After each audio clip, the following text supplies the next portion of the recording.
আসসালামু আলাইকুম। আবারও চলে আসলাম আপনাদের মাঝে। তো আজকে আমাদের গাড়িতে প্রায় 5টার মতো কাজ চলতেছে। তার ভিতরে একটা ইঞ্জিনের ওয়ার্লিং চলতেছে।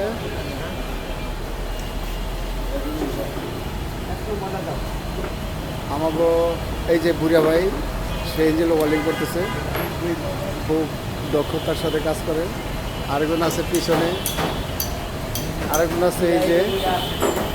আমাদের টেকনিশিয়ান যারাই আছে ইনশাল্লাহ খুব স্পিরিট কাজের এবং কাজের মান খুব ভালো। আমরা যে কাজগুলো করি খুব নিখুঁতভাবে কাজ করার চেষ্টা করি। এই যে পিছনে একটা গাড়ির গিয়ার বক্স খোলা হয়েছে, ওটা বেহাল বডি যাকে বলে, ওটা এই যে কমপ্লিট করা হয়েছে। এখন আমরা ইনস্টল করবো।